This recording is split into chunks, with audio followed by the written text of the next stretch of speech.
taping up with 1.5 and here. Okay. Hello. Sorry about that. So, thank you for your patience. We usually start on time. Unfortunately, we had some technical equipment that didn't show up, so we're now all ready to go. So, thank you again for your patience.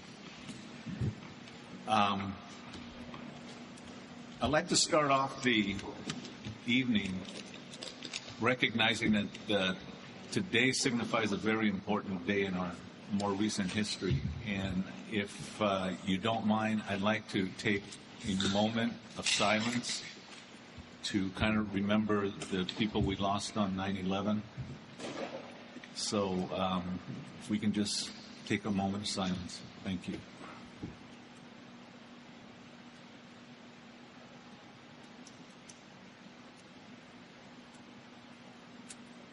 Thank you, Hong. Okay, well, welcome. Mr. President, if you would excuse me, I think it's appropriate that at this meeting at least we do the Pledge of Allegiance in commemoration of 9/11.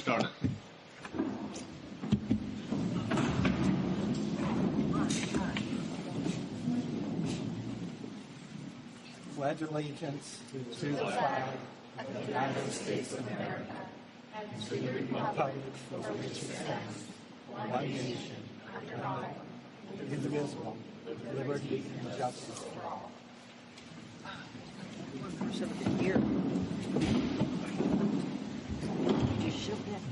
Okay, on occasion we have students from local high schools who are doing government studies and things like that, so they attend our neighborhood council meetings. So if there are any people here from high school, and I see a lot of people who are young enough to be in high school, so you're welcome. Make sure we have your name and your teacher, okay? That's just my teacher. So if we can go ahead and start, we'll take roll, and then we'll be ready to go. Okay, Layla Aguilar. Here. John Barbera. Here. Vic Christensen here. John DeMiglio. Here. Craig Goldfarb. Here. Cynthia Gagne. Here. Gwen Henry. Present. Melanie LeBrecq. Here. Kelly Miller. Here. Ben Norman. Here. Ray Regalado. Here. Michael Signorelli. Here. Adam Stevenson. Do not see him. Angela Sumner. Here. Chris Valle. Here.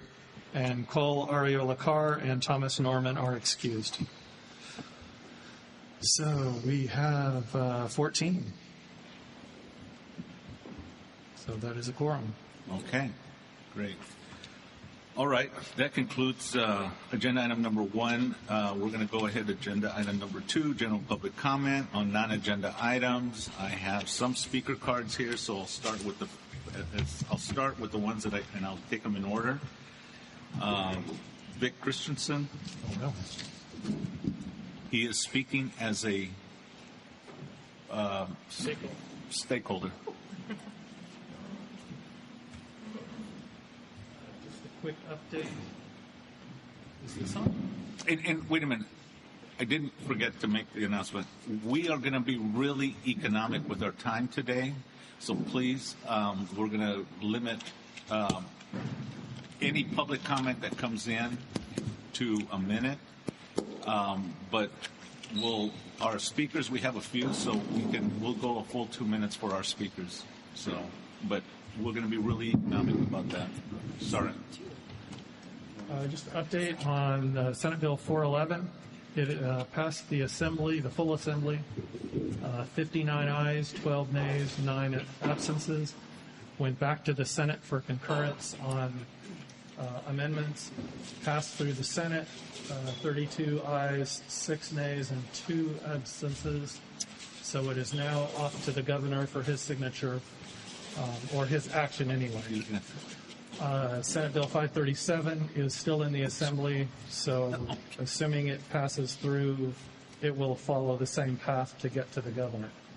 Also, I believe today there was a new COVID bivalent vaccine approved for those 12 and above, and on an emergency basis for those under 12. So if you are so inclined, that should be available very soon, if not already. That's all. Thank you, Vic. Next up will be Donald Land.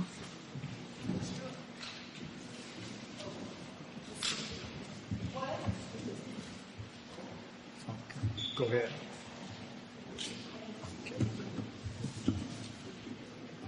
And again, I'm Donald Lynn. This is my first time coming to this meeting. I'm one of two San Pedro pickleball ambassadors, and I'm a local resident here right on Via Cordova and Park Western Drive.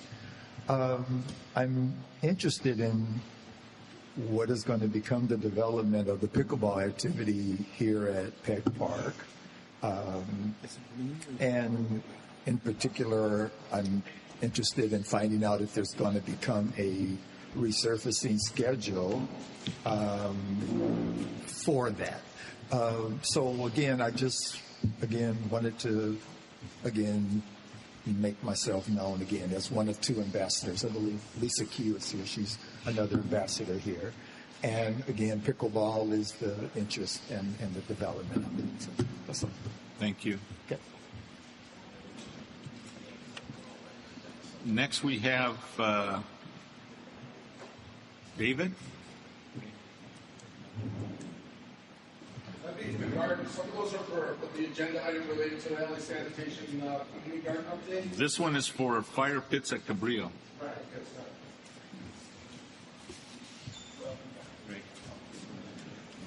Yeah. Good evening, everybody. My name is David Figueres. I'm a resident here in San Pedro in this council's area. My concern today is about the fire pits that were removed from Cabrillo Beach. I know this is probably not our area, that's a coastal, I believe coastal council. That's in their area where the beach is. But the beach does belong to the city of Los Angeles and the community, and specifically San Pedro residents. And they took the pits away during COVID. And everyone I've talked to, the police, the lifeguards, and everyone that I've been able to speak to so far says they're not bringing them back. And I think that's not right. They belong to the city. I've been enjoying that beach and those fire pits with my family and friends for over 50 years. And I just think that we need to bring them back. It's important for our community and for this city. And I'm hoping that I've just talked to Tim McCosker. I'm going to set up a meeting with him. I've just started on this path to get these pits back for us all. And I hope that in the future, when I get this going, that you guys will back us up, or back me up and back the community up in getting these fire pits back, because it's very important to the community. Now, the beach is vacant at night. It's sad. They post up officers there in their little doom buggies every night. They just sit there and watch an empty beach every night. And if you light a fire, you could get a $1,000 fine. So I'm just asking for y'all's support, and maybe I'm just trying to bring this to your attention. I don't know if you've ever enjoyed the opportunity of having a fire down there with your family or friends, but it's a beautiful experience. Thank you. Thank you. Next we have Emma Ralt.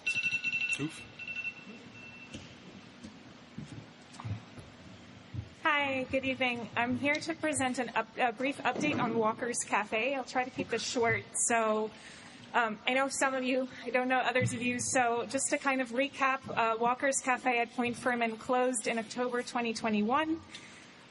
It became an LA historic landmark in August of last year, thanks to the massive effort of this community, the more than 3,000 people who signed the petition, and I was the one who kind of spearheaded the effort to get the nomination through the stages of the landmarking process.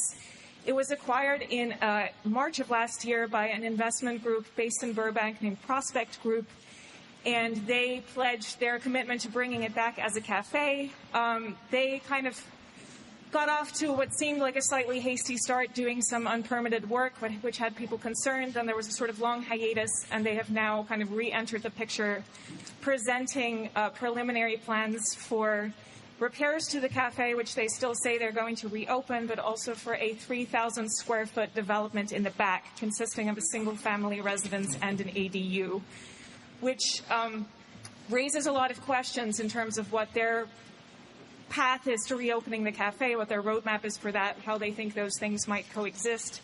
So if, as I am, you are concerned about the scale of this development and the future of Walker's Cafe, the save the date is going to be October 4th for a coastal neighborhood council meeting where they're supposed to give a presentation. They were supposed to make a presentation last Wednesday, but they unfortunately canceled 24 hours before the meeting. So we still haven't really had an opportunity to have them present plans to us. But for people to show up and ask questions and kind of, see what's going on and hold them accountable is really important. So I'm here to encourage you to do that. And if you have any more questions, you can reach out to me anytime. Thank you. Thank you. Okay, I have no other speaker cards for general public comments, so we're going to go ahead and move along to our next agenda item, and that's the Homelessness Liaison Report. Lori Jacobs.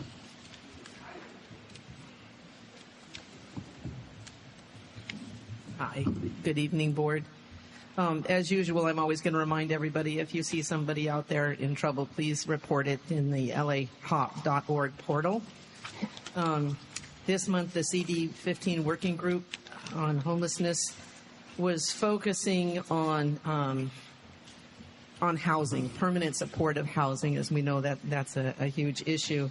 So what they're doing is they had a beginning of a master list of pre-development and active development supported housing throughout CD15. And we want to do a deeper dive because some of the issues we're finding that have become barriers is that quite often people may be experiencing homelessness in our area, but other people from other areas are moved into new housing that's coming here. So we want to evaluate that process of who gets placed where so that people experiencing homelessness here can stay in their community, and same for other areas. People have complained when people are brought in from other areas. We want to get a better understanding of how they're offered to people experiencing homelessness. And we want to begin to develop relationships with some of these developers so that we can be at the table when they're establishing these. And also taking that information and reporting and educating the community.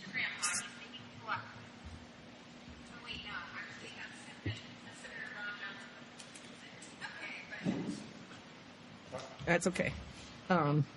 So that's part of it. And then providing better solutions to the homelessness advocates that are working in the community to help them better understand how people can get placed. So they've started a subcommittee to report on that. A good chunk of my report is talking about the RV encampments, which I've talked about before here. I'm pleased to see that the city and the county are really, again, working together. So I've listed on this report, and hopefully all of you have read the report, that there are a couple of LA City Council motions to address the RV encampments. Not sure what the status is. Maybe Sergio knows. So the council's requesting that the city attorney really prepare and get an ordinance that amends the municipal codes, because that's part of the problem, to specify that you can't have rentals of RVs, okay, to prohibit that, to conduct their business of selling, leasing, and renting and other dispositions. They're looking to get the city attorney involved with this code. And you can read through it and report back with a feasibility study. And then there was another motion by Tracy Park, which is also addressing some of these issues. I'm not going to go in great detail because you all can read these, and I've put the links to the motions on there, so if you have questions, take a look at them. At the same time, what the county's been doing is they started this pathway home. I did go to the second one that they had, which was in the East Gardena area, which was extremely successful. They had the first one in the Lenox area. I've got some statistics on there, a link to the web page, and I happened to actually run into Janice Hahn last week on First Thursday.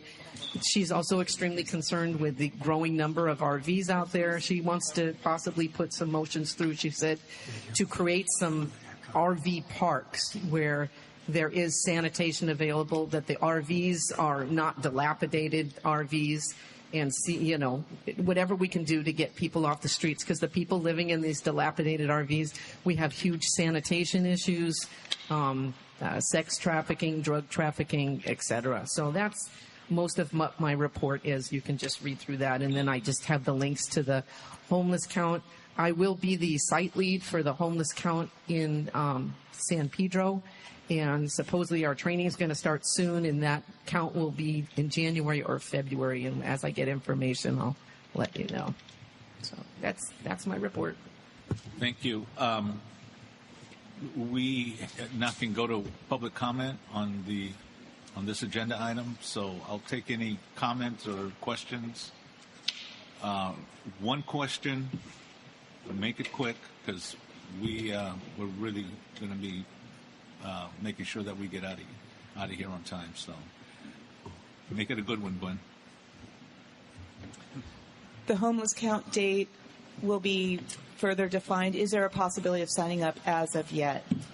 No, but I'll be the one in charge in announcing it. However, LASA is actually reconsidering, which is good, how this homeless count is conducted. It's really a one-night point in time, and they're really seeing that perhaps this isn't the best way. And so the new general manager, I don't know what her title is, that's running LASA, is evaluating that. So I don't know if that's going to affect how they run the count. But believe me, as soon as I have the dates, I'll be seeking volunteers. So. Anyone else around the table? Anyone out in the audience like to ask a question on the report? I see no hands. Thank you, Laurie.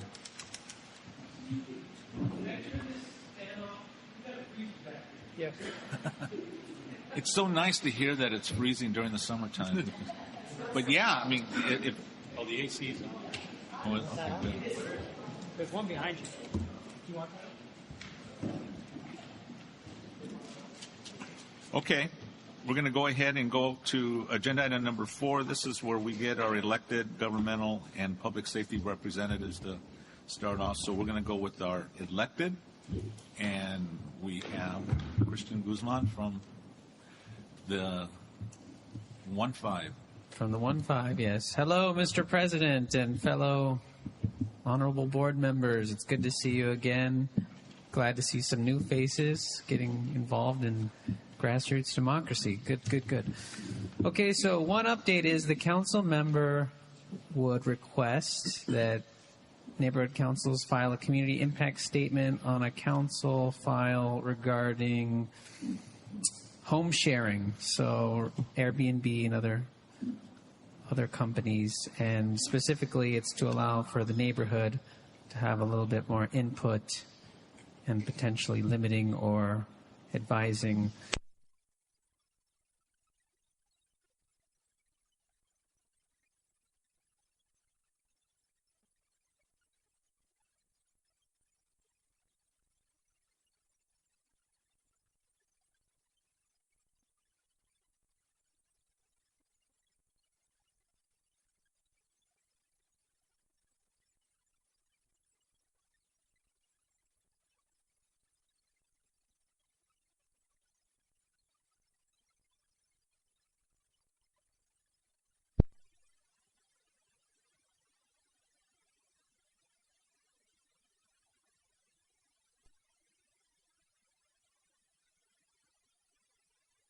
Us.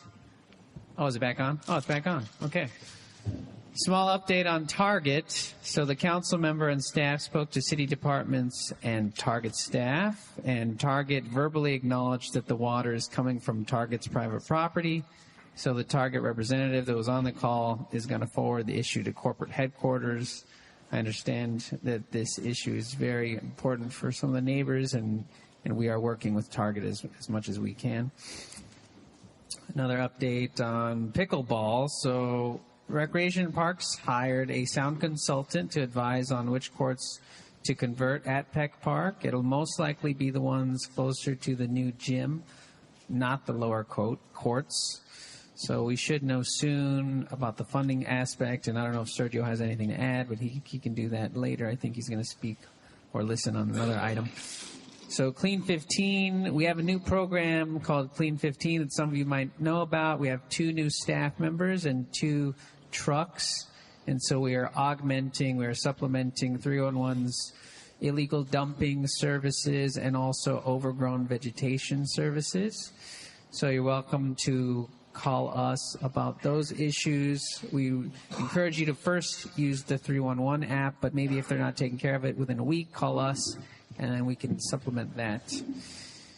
In addition to that, so we sent one street sweeper out to try to take care of the bicycle lane, but that was insufficient. So we're going to have to work on how we can get the gravel and the sand removed from that, because I just drove by it. There is still a lot of sand there. And so we might have to do Clean 15 on that, or perhaps organize some sort of a cleanup, maybe partner with you or some of the other local community groups. There's going to be a movie night at Peck Park on October 27th from 5 p.m. to 9 p.m. They're going to show Casper, the one with Christina Ricci. We're going to have our piazza kind of like kickoff of that work near our downtown San Pedro office. That's Thursday, September 14th. There's going to be a pet event at Peck Park also. Actually, no, Leland Park, October 14th, 11 a.m. to 3 p.m. There'll be pet adoptions and some food there. Update on Park Western Elementary. There's going to be a crossing guard. One crossing guard was allocated for this fiscal year. There's a new stop sign at Amelia and Millmark. There was a study that Department of Transportation did, and they concluded that a stop sign would be helpful. And then we would like to wish you a happy high holidays for any of those who celebrate that. Thank you. I think you would be the only one representing the elected here today. I don't recognize anyone else. If there is someone here I'm missing, raise your hand. Okay, so let's go ahead and take questions from around the table for our representative for the 1-5, Christian. And go ahead. One question. Mine's just a clarification on the Target situation. So you said that they finally admitted that it was them that's leaking the water?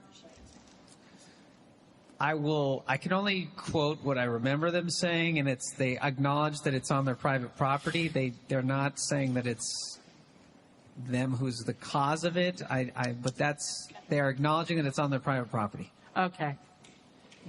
The videos speak for themselves. Okay. Killen. Any word on a crossing guard for 7th Street Elementary? I don't know if that was on the report. I can double check and get back to you all if it was, and we'll keep it in mind for the next fiscal year. Great, thank you. Thank you. Any other on the table? Okay. Opportunity from the audience if they want to ask a question. Cheryl? Thank you for returning calls.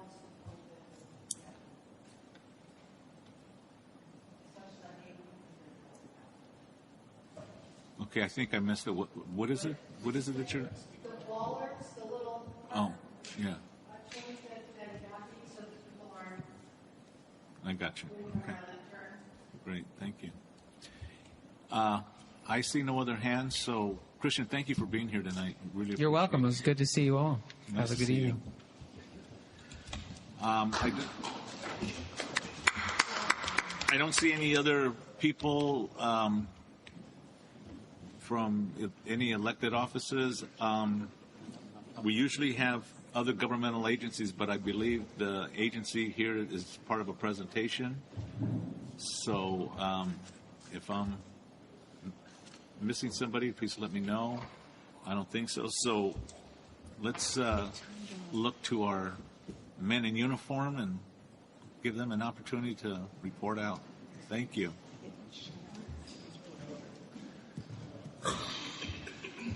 Hello, good evening, everybody. I'm Officer Berloni. I'm the new senior lead for Northwest San Pedro. First, it's a pleasure to serve everybody. I'm doing the best I can. Can you raise the?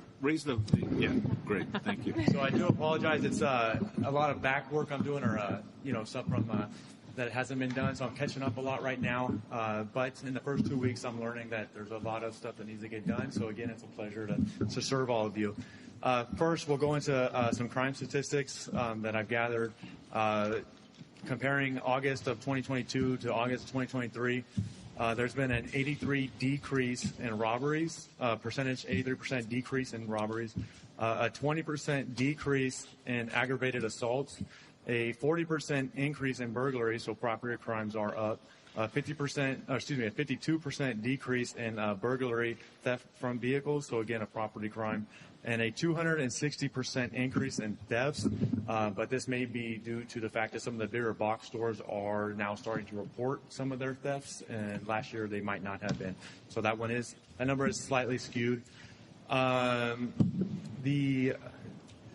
again, just as reminders, as we see these increases in property crimes, safeguard your property better. There's lights, cameras that you can install on your property, secure your cars, don't leave valuables inside your cars, and obviously if there's an incident, report it, and then we could go do the follow-up and use detectives and all the other stuff to assist in hopefully apprehending the suspects, because it's usually the same people that are doing it. My initiative is obviously to use as much resources as I can to assist in how I can. So that includes like Department of Transportation for parking or the port or anything that I can do to assist with that, and working with the businesses and the members of the community. Let's see here. So just some notable, because I know rush for time, some notable arrests in the area where we've been getting complaints about the narcotic activities. Just understand that there is our narcotics unit has been making arrests for narcotics and guns, and then they did a search warrant. They recovered some narcotics as well in Gaffey between 8th and 10th area. So they are doing work per people's request. So they are helping out the community. Let's see. So just to keep you guys informed as well, on October, let's see here, September 21st will be the next CPAP meeting, which will be in Wilmington at 911 North Avalon at the LA Care Building. And then the following month, October, is going to be October 19th. Location, I don't know that information yet, but obviously we'll have that. Again, that's October 19th. Okay, great. Thank you. All right, we'll take some questions or comments. And Melanie.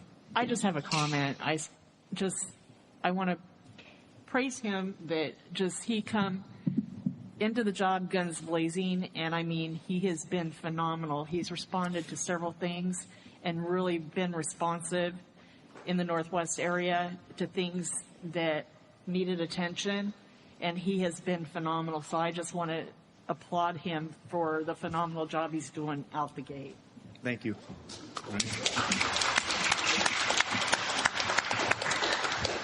Anyone else around the table? No? Audience, any questions for law enforcement? None? Thank you so much for being here, and welcome to the Northwest San Pedro family. Thank you. Okay, that brings us to the end of agenda item number 4. And so we're going to go ahead and move to our next agenda item, which is our presentation, and it's the stormwater study. And we have members of the Sanitation and Environment Department. So, thank you for being here.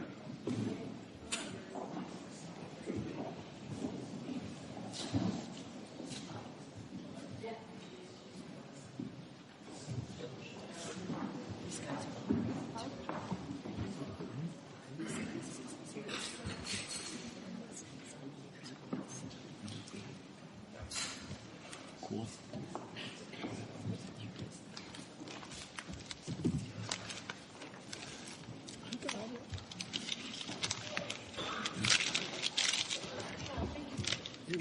news.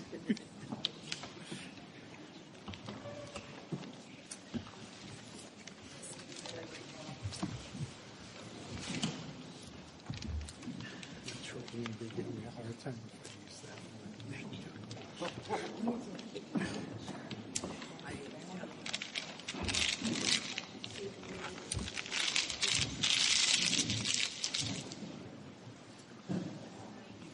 All right, good evening, everybody. We're LA Sanitation and Environment, and we're here to present an update on the stormwater project. First, I'd like to introduce our Assistant Director, Alex Halou.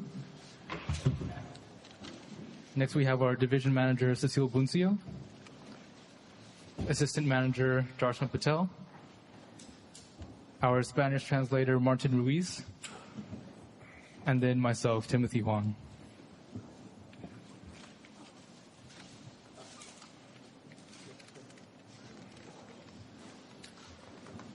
All right, next we want to go over some background on the Harbor Yard. If you can move to the next slide, please. All right, so the location, 1400 North Gaffey Street, San Pedro.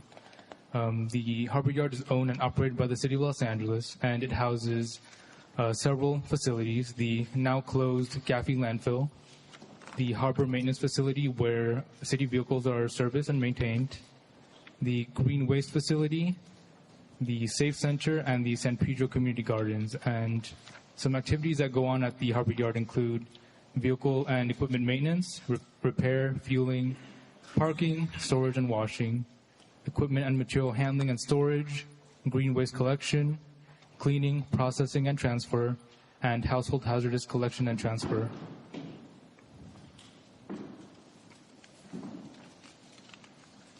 On this slide, we have some pictures of the facilities previously discussed.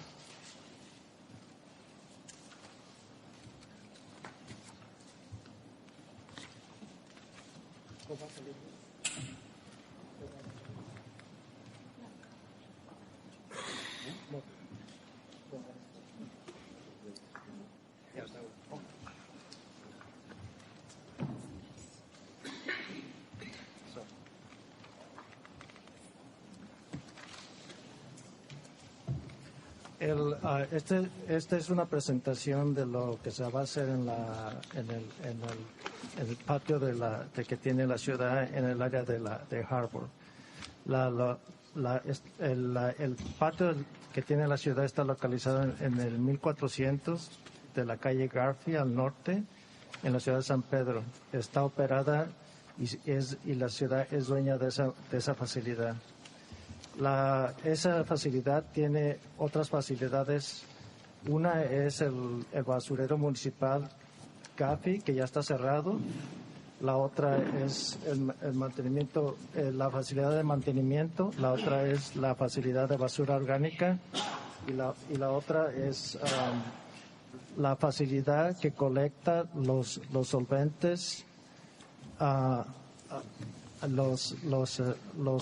las partes automotrices, las cosas que son flamables y los electrónicos, que es el Safe Center. Y tiene también los jardines de la comunidad de San Pedro. Entre las actividades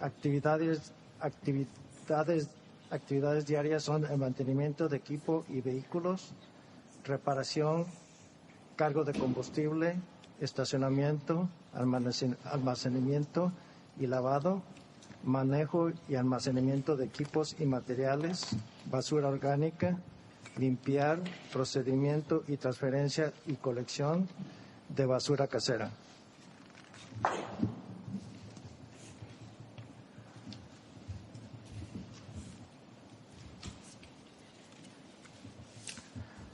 All right, so the main issue we have at the community gardens is we have stormwater discharges from the Northwestern Harbor Yard parking lot to the community gardens before final discharge into the LA County Flood Control Channel.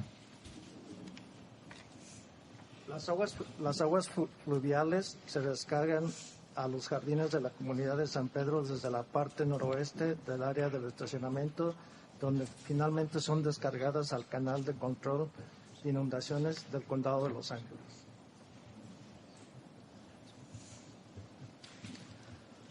All right, so some temporary best management practices, BMPs, that we've implemented are sandbags and filter socks lining the perimeter around the parking lot to slow down and treat the runoff. Truck washing that was previously done in the parking lot has been moved to the main yard, and the vendor continues to collect any, wash water from the trucks, and they properly dispose of it. Next, we're implementing Vector truck assistance. So the goal is to, during a storm event, during the rains, we'll have a Vector truck on site to vacuum the stormwater and clean up the sludge, again, during the rain event. And Okay.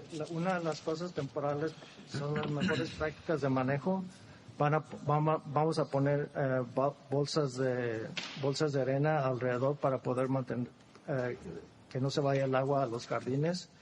Va a estar el lavadero de las trocas se va a mover a la yarda principal, que es arriba, donde están todas esas trocas, se va a mover más para arriba, para que el agua de cuando se laven las trocas no se vaya directamente a los jardines de la comunidad de San Pedro.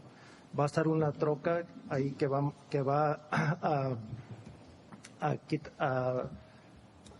absorber todo el agua cuando llueva y también cuando se laven los camiones de la ciudad. Vamos a poner una que se llama unos rieles que son más altos que las bolsas de arena, que las bolsas de arena. Y also también van a poner filtros. all right, and those pictures in the above slide, so, we just want to give a shout out to our wastewater group. They did a fantastic job cleaning up the sludge and whatnot, post rains after Hurricane Hillary. But moving on to the temporary BMPs, we're also planning to implement K-rails, kind of shown in the slide below, to better contain the runoff during the rains, and that'll probably contain the water, the flow, so that our wastewater group can better do their work vacuuming the runoff and the sludge. En esa foto se ve donde están los rieles y los filtros que van a poner para que las aguas pluviales y el agua cuando se lavan los camiones no se vaya a los jardines de la comunidad de San Pedro.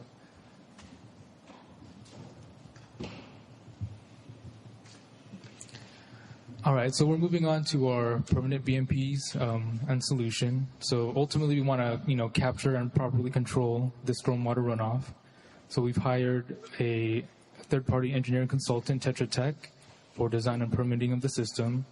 The scope of work is to be determined. It's going to be based on the consultant's recommendations, but ultimately, as stated, we'll capture and control the stormwater.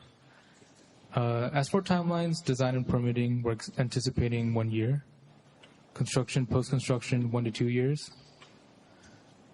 And where we are in the process is we're finalizing all the paperwork it takes to hire the consultants. We're getting closer, very close, to issuing the notice to proceed.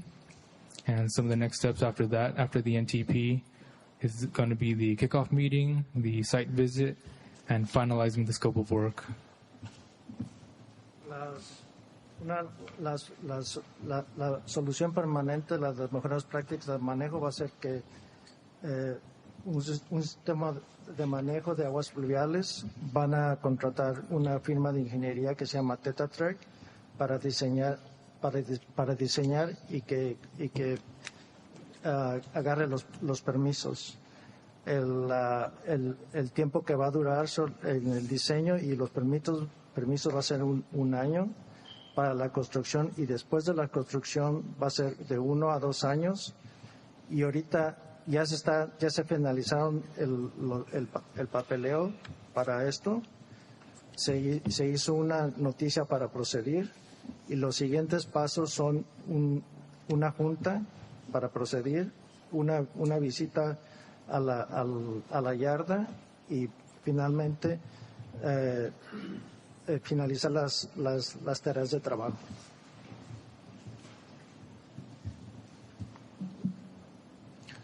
All right, and that concludes our presentation. Any questions? Thank you for being here, and all the staff members that are here today. We're going to go ahead and take some questions. I suspect we have quite a few people here from the garden community, so perhaps I do have one request for question, but don't worry, everyone will have their opportunity to ask questions. So I'm going to take the questions from around the table, should there be any, and then we'll take comments from the community. So let's go ahead and start with Gwen and see who else is there. Thank you for coming to us and telling us about the temporary measures and where you are right now. So it's in the preliminary stages.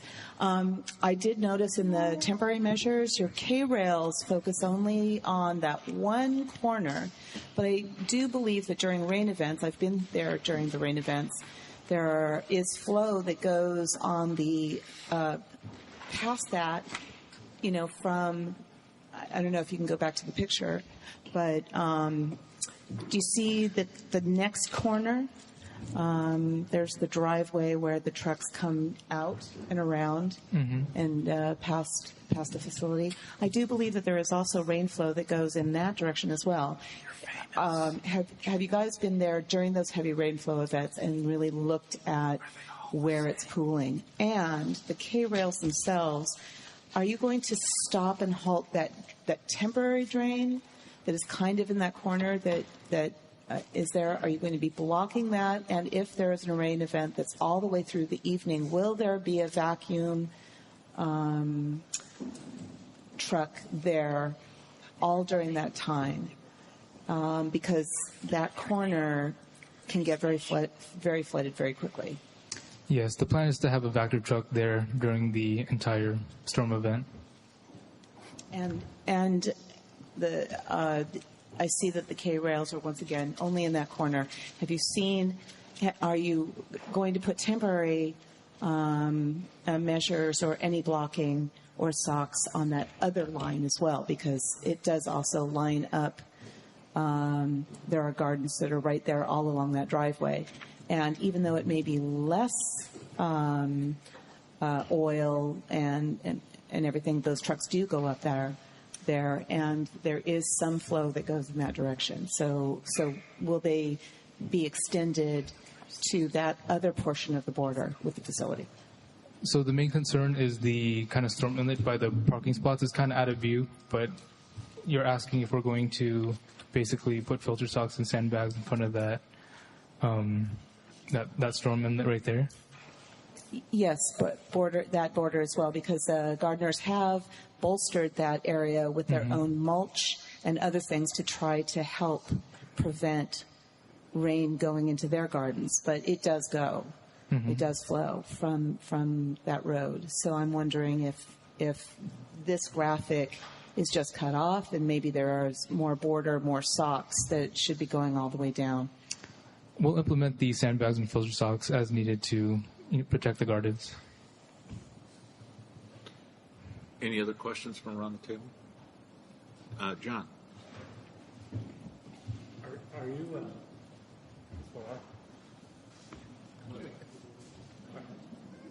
hear me? Excuse me, 1 second. We're going to translate the question and answer real quick. The first question was in regard to the truck, if it's going to vacuum the slush from that area in the event of rain, right? Okay, la primera pregunta es si va a estar una troca para que pueda absorber el lodo que va a la parte noroeste del parqueadero de las trocas. Y la respuesta es sí, va a estar una troca ahí durante la lluvia que va a ayudar a quitar todo el lodo y todo el agua.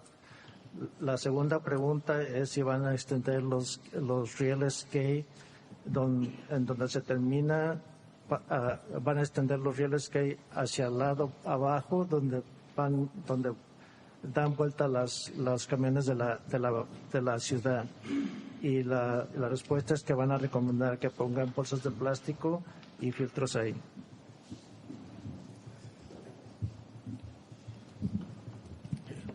Are you adding in pipeline up there to drain the water, or are you just rerouting it? Is it going into a gutter or something, or a pipeline that takes it out? So ultimately, the permanent solution is going to be based on the consultant's recommendations. I'm sure they'll have several, but the actual solution is yet to be determined.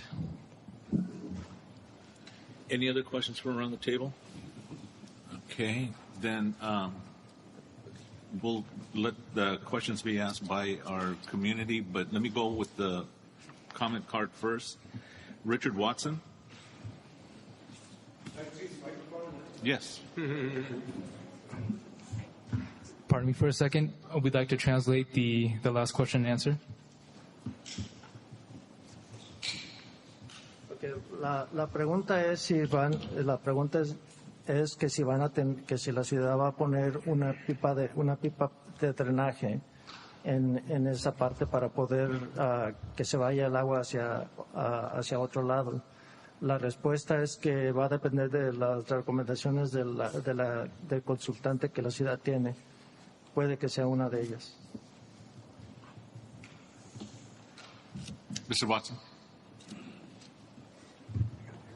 Hi, I just want to thank LA Sanitation for coming out and getting on top of this very important issue for the community.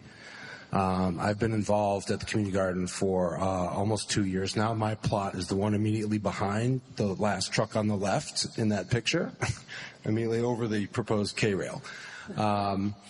And so I've been front and center, the tip of the spear, if you will, on this issue as it affects the whole garden, actually. For those who don't know, there's an older garden installed drain that goes halfway down the hill and deposits at the top of a steep embankment. And my question, where we're going with this, is soil stability. And it seems to be out of scope for this solution that's even being put out now. But we had massive downfalls of rainfall in January and March, as you know.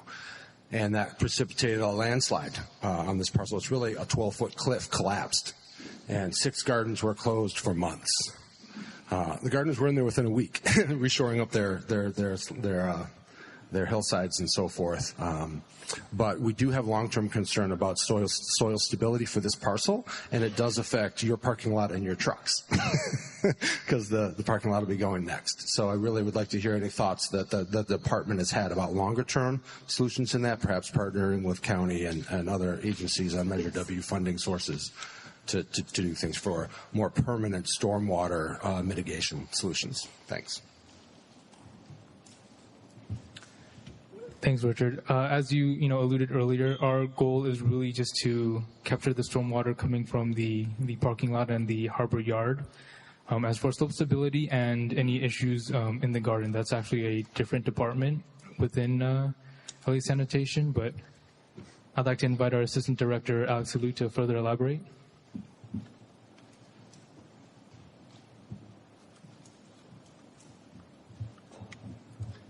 Alex Halou, Assistant General Manager of Sanitation. Councilman McCosker came out, Richard, took a look at the location. So what we assured the council office, we're going to do everything in our power to address the situation. Now with the cliff, we really need to maybe look at the task order solicitation. We'll work on having somebody look at, because the last thing we need to do is a collapse over here. So we'll take a look at this and get back to you with updates as we progress through this one. And if, Ray, you would like us to come back again, we'll be glad to. Thank you. That was the only speaker card I have, but if there's any other questions coming from the audience regarding this subject. Okay. Sir? Can you come up to the microphone and also state your name, please?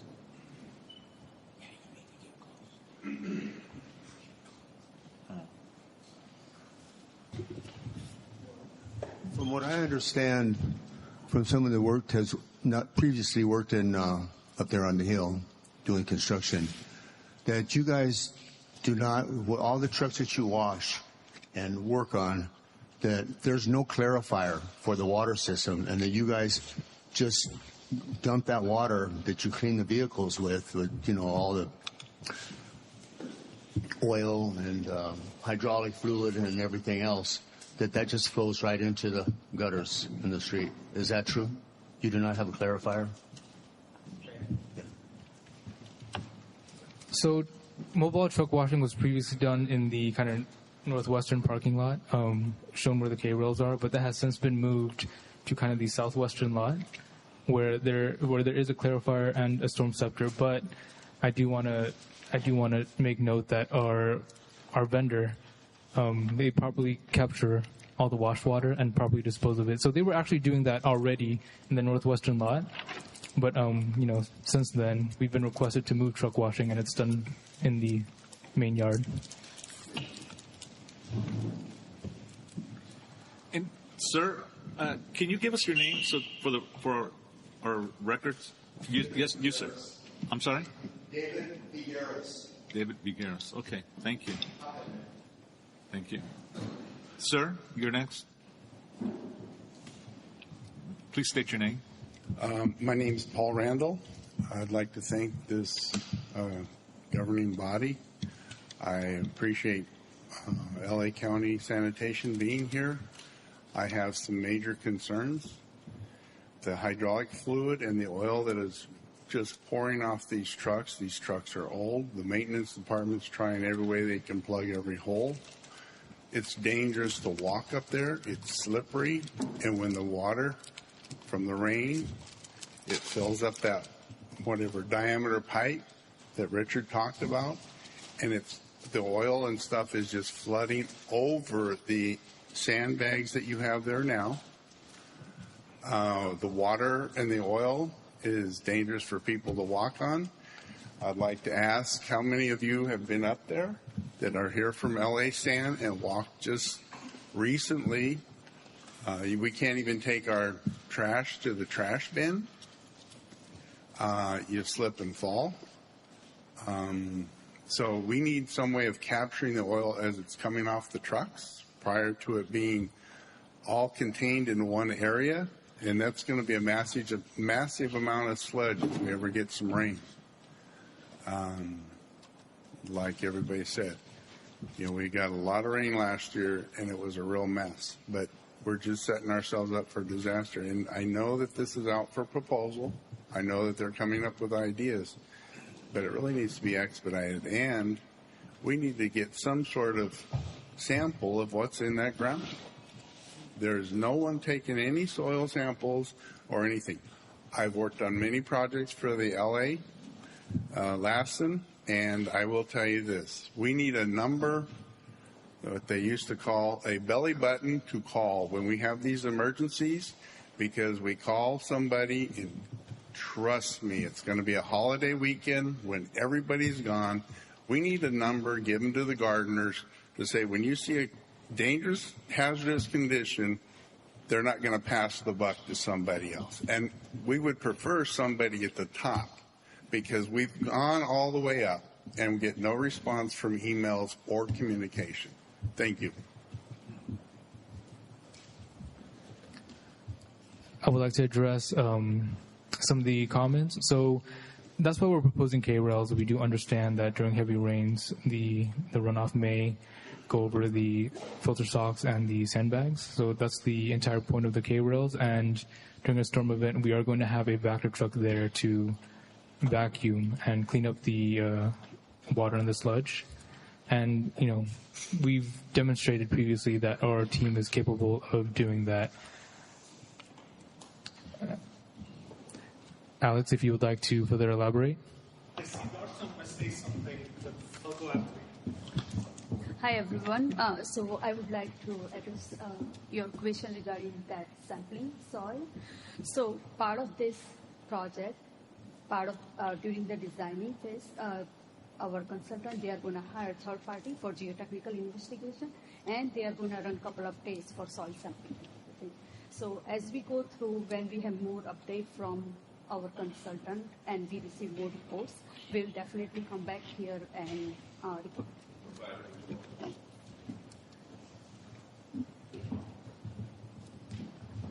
I'm sorry, just for clarification, do you have a plot for that? Yeah. Up there? Okay. So on the plot, you could reach us multiple ways. I know the association itself have a contact directly with Khalid Gairos. He's the division manager. Or if anybody wants to call, we have 1-800 number. It's 24/7, 1-800-773-2489 or 1-800-773-CITY. This is sanitation operated line. You can tell them about the situation. We can try to address it. But probably the best way is to go through the association, and then they have all our contact information. And we. You mean our leadership of our garden community? Yes. If not, again, I'm giving you 1-800 number, and then I'll give you my personal phone number too. That's not a problem. Sure. So we wanna. So a couple of things, though. I want to just clarify for the record, if you don't mind, Mr. President. All of my staff and myself, we've been at the location, we looked, we walked it, we've seen it, and we're trying to address it with all the stuff that need to be done. So we have committed the resources of sanitation and the Department of Public Works. So the initial measure we're doing is to have the vector truck plus the BMP that my staff has spoken about, the sandbags that Timothy talked about, and Darsha. So we're trying to do all these things now. For the long term, we do need help from the consultants because this was designed without our involvement. Somebody came in, put these lots, and they came adjacent to our yards. There's no separation. Actually, last night I wish I spoke to the officer. We got broken into our yard, and $45,000 worth of equipment from our maintenance facility was stolen. And this is sanitation yard, so we need to make sure also the side of it is protected, so nobody could come up through the sides and stealing stuff. So, as the trucks are old, you're absolutely correct. The last time we had a rate increase was 2008, and we haven't had any rate increase. And now we have a whole bunch of state regulations require us to move into electric vehicles. So that is something we'll probably be coming back for a discussion with neighborhood council and council about. The last time we had the rate increase again was 2008. So a lot of these trucks have been purchased a long time ago. And if you have an old, what's called car or vehicle, you have to keep maintenance. But our maintenance staff are doing the best they can on it. And again, our commitment is to work on capture the material on site. And when they do the cleaning, they are required by the state, as well AQMD, the Regional Water Quality Control Board, and us through our contracts to capture all the material when they wash the trucks, and that is treated. You want my number? I'm sorry. It's 213. I know I saw your hand. 840-6509. It's 24/7. Or sanitation. 6509.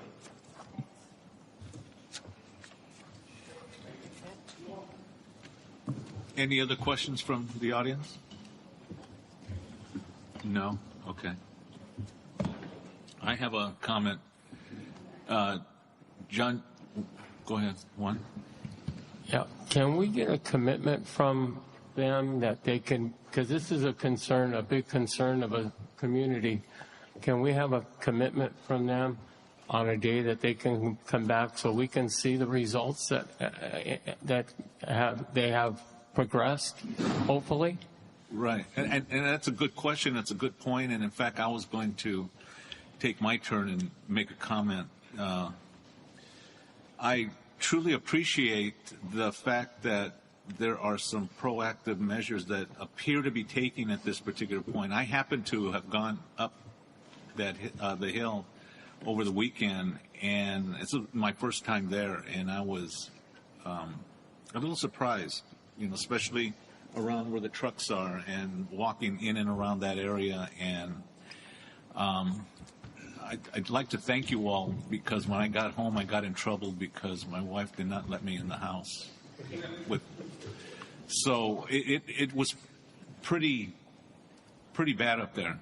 And so I think that there's enough concern by the people who are here, and the fact that we've had some real interested people here in our neighborhood council that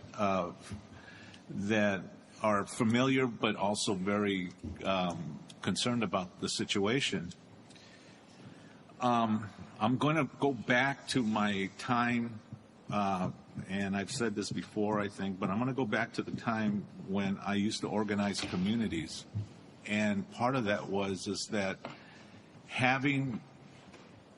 as you're making these assessments and you're making judgments and making suggestions as to how to address these things, I think it would be really helpful if if there was a community aspect to that group as you're going through this assessment. So I'm hoping that perhaps maybe down the line, maybe sooner than later, you might be able to have that community, members of the community, be part of this time of assessment, so that your contractors will actually get it firsthand from the members of the garden community. But even maybe if there is a person here from our neighborhood council who would like to be part of that group, so that there is constant communication that's going back and forth. I think you probably would benefit from it, getting it directly from the community. Hopefully, it's something that you might work into your overall plan. So I think, John, maybe that was where you might be going to a certain degree. I mean, getting community. Well, sort of. It's in our area, and we represent these people. Right. And I think that if we can get something on schedule every month that we meet, have them here to see what the progress is, because definitely there's a problem, and it needs to be corrected, and it doesn't need to be keep kicking down the line. It needs to be something. It needs to have some kind of accountability.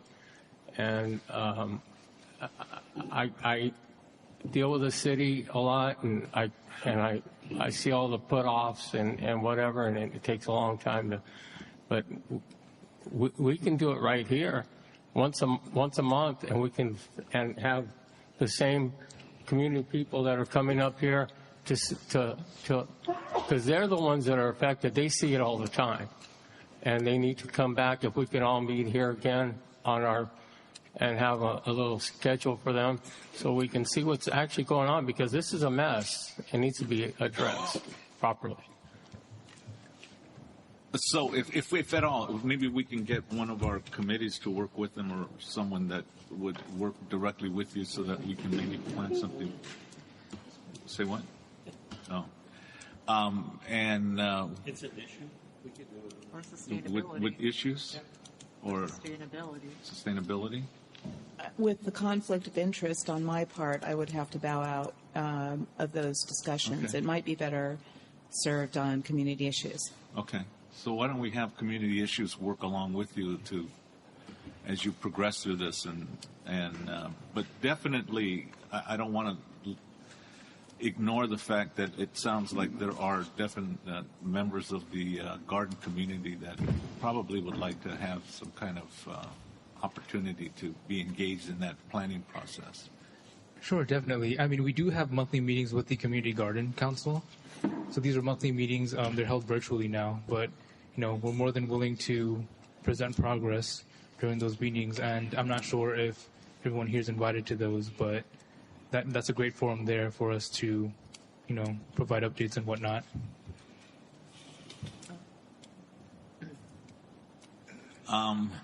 Okay.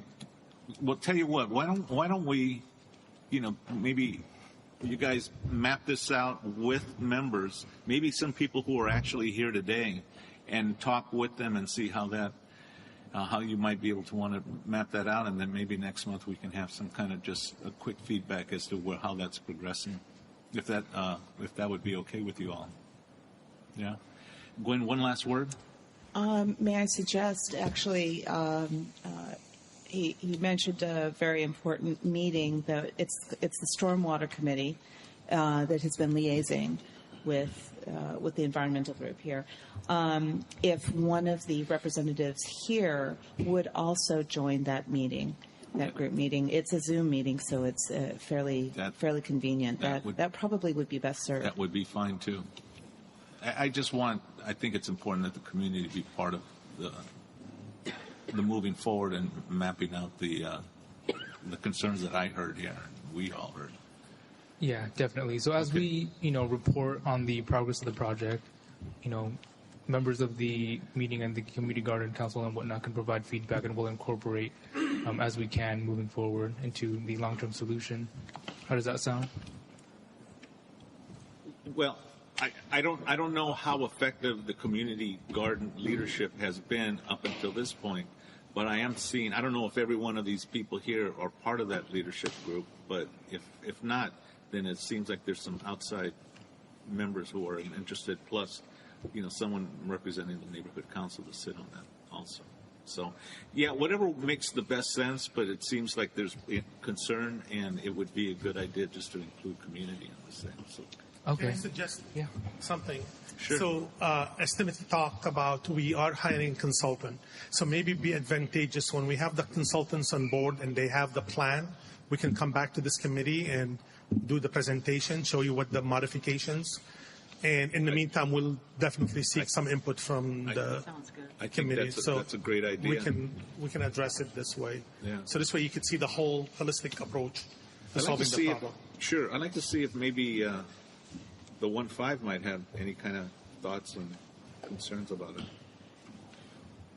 Mr. President, members of the council, good evening. Sergio Carrillo with Councilman Councilmember McCosker's office. I almost said Councilmember Hahn's office. It's a long time ago. We hear you. We hear your concerns. We do believe this is a big community issue. We'll make sure that we work with sanitation and keep you informed, even before the final consulting recommendations are there. But I do want to take this opportunity to say thank you to sanitation. A few months ago, as we began our term, we were approached by members of the community, of the garden community, the gentleman in particular, about the situations that were there. Suggested that we use Measure W money to do so. When we approached sanitation, they owned it right away. They said, nope, we're not going to use Measure W money. We need to fix it now. And so we're very thankful for the opportunity that they took, the responsibility they're taken.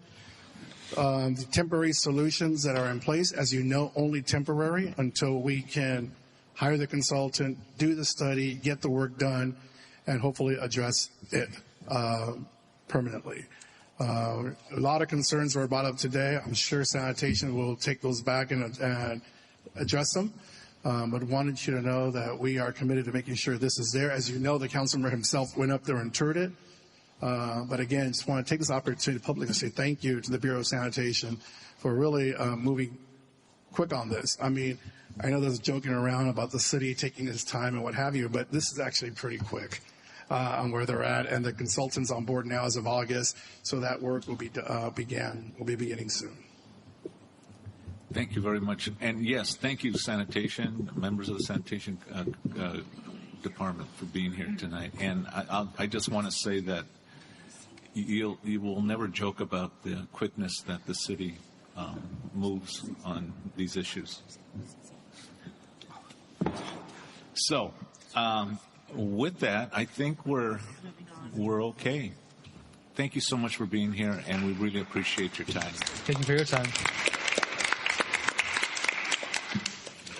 Okay, we're going to go ahead to move on to agenda item number 6. That's the consent calendar, and we have a few items here on the consent calendar. Just real quick, approve the August 14th meeting minutes. There are 2 letters here that we want approved, and they have both been approved already. That's item B, the use of goats to clear brush at Peck Park, and also the letter to do tree maintenance on North Gaffey. Those have already been through our neighborhood council. We want to make sure that we're just hopefully making our forwarding those letters to our new city councilman. And then excuse me. Remove. Hang on just a second. Let me finish, and then We're you can having a come. meeting back in the committee. It's a little distracting. Gwen.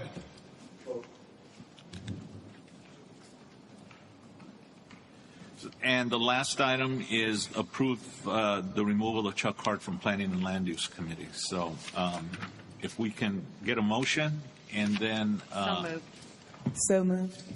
second. I'll second. I moved. Lincoln second. Okay. Huh? I moved. Gwen second. Any discussion?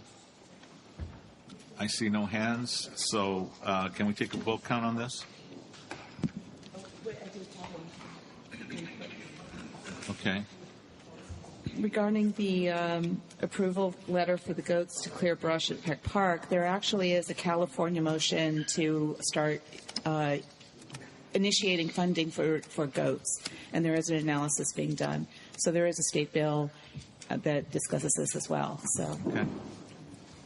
Excuse me, can you ask them to have the meeting outside?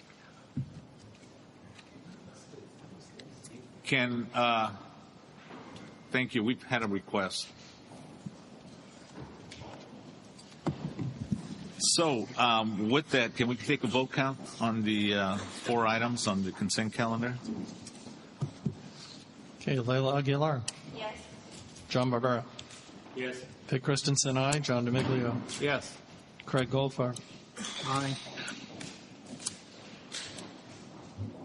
Cynthia Gagne. Yes. Gwen Henry. Aye. Melanie LeBrecq. Aye. Kelly Miller. Yes. Ben Norman. Yes. Ray Regalado. Yes. Michael Signorelli. Yes. Angela Sumner. Yes. Chris Faye. Yes. Okay, that's 14 ayes, and that's all. Okay, great. Thank you. Moving on to item 7, budget and finance. Melanie? On. Okay. Turn the page. Okay. Turn to page 17. The first item is out of committee, and this is to approve the August MER. Any discussion?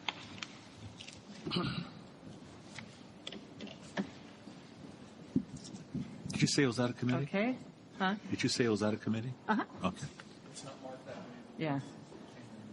Okay. So, call for the vote. Layla? Yes. John Barbera? Yes. Dick Christensen? Aye. Ray? Yes. John DeMaglio? Yes. Craig? Yes. Cynthia? Yes. Gwen? Yes. Melody, yes. Kelly? Yes. And then Angela, no.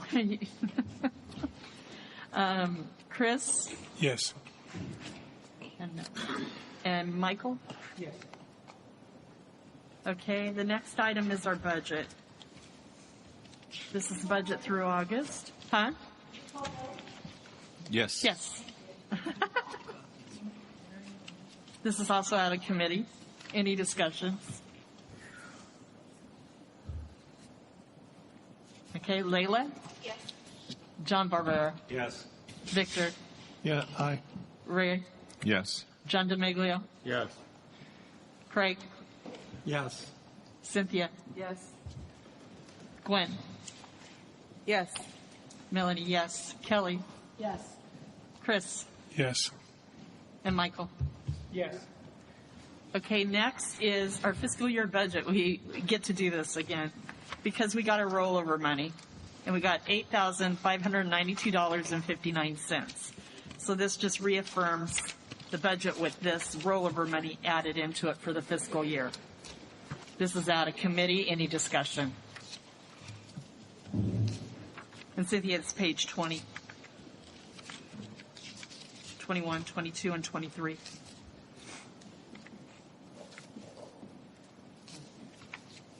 Okay, Layla? Yes. John Barbera? Yes. Victor? Aye. Ray? Yes. John DeMeglio? Yes. Craig? Yes.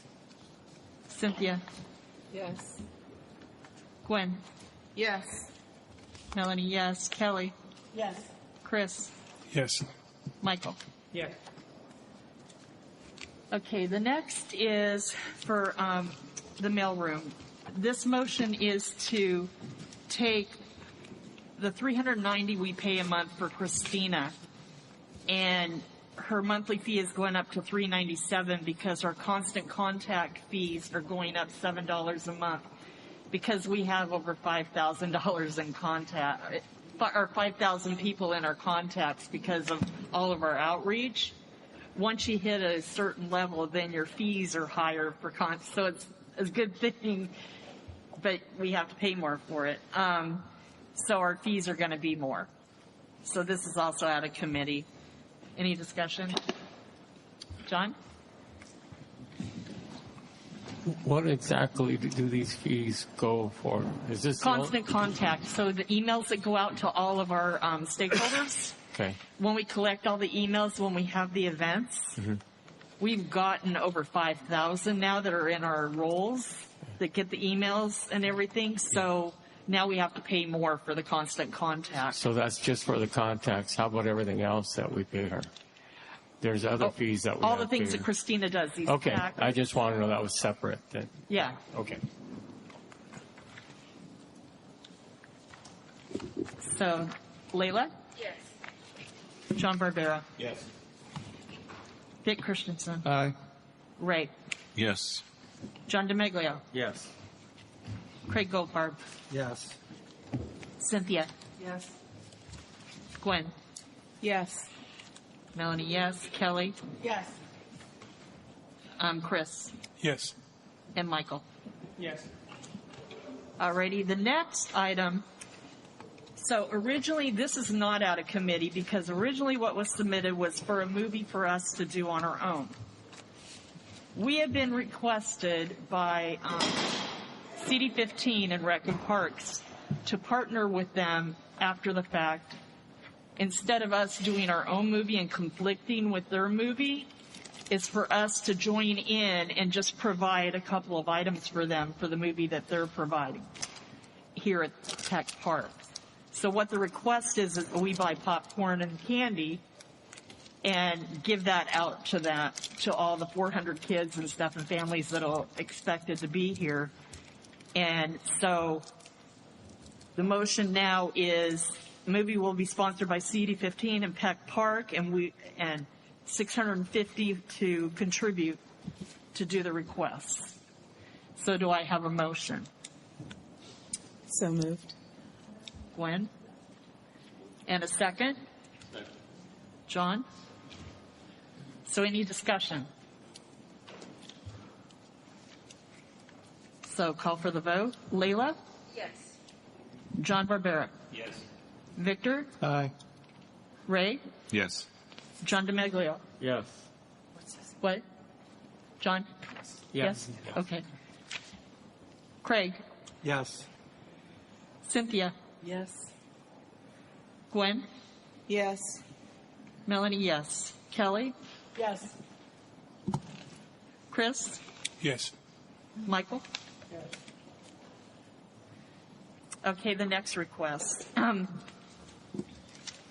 We were requested by the 17th annual Many Winners Gathering of the Elders that is going to be happening on October 12th to the 15th, 2023 at Angels Gate Cultural Center to do a sponsorship of $1,500 for their event. This is out of executive committee and also budget and finance. So any discussion on this? Do you want to do a public comment on it? You can do a public comment if you want.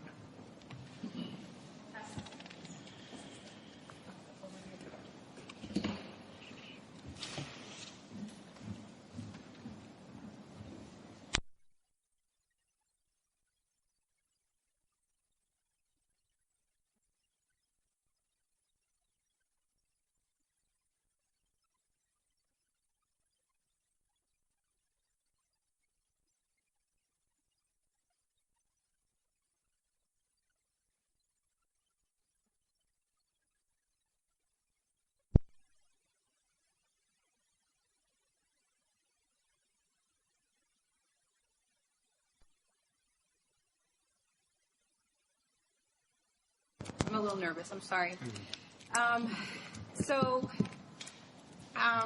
The Gathering of Elders is a 4-day ceremony. It is a gift to the community. What occurs is planning ahead, months ahead. And what we do is we do a lot of communicating. We do a lot of volunteer. We do a lot of communicating. Prior to the 4-day ceremony, we build an arbor. And the arbor is meant to host the elders that come. And we have elders from different nations and different groups come and talk to the community. They share their knowledge and their wisdom as a gift to the community under that arbor. Under the arbor and around the arbor, we have a community to gather. So we have chairs available for the community to come and listen during those 4 days. The elders come, like I said, from different areas from the U.S., different areas from my understanding. I'm not exact on the locations, to be honest, but they are different nations. We have different subcommittees that help with the planification and the volunteer that goes into the 4-day ceremony. And that includes subcommittees, and during the committees and the subcommittees' work is to prepare, and the 4 days are seen as medicine. We listen. We offer food as a gift through the sponsorship that you guys and other sponsorship opportunities that we have. And the food is free to anyone and everyone that comes and joins us. So it is free in all of the essence. We have a subcommittee for family and child activities. I myself ran it last year. The 4 days, we had childcare for the parents that were not able to, that they prefer to have their children being watched by us. They were welcome to, so that they could enjoy in the circle.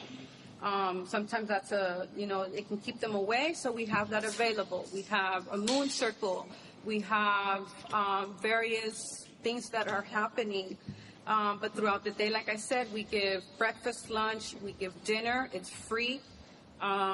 We have different ceremonies that happen. Last year we had a bear dance, so we had a group of people that came and we were able to partake, not only observe, but actually partake in the ceremony.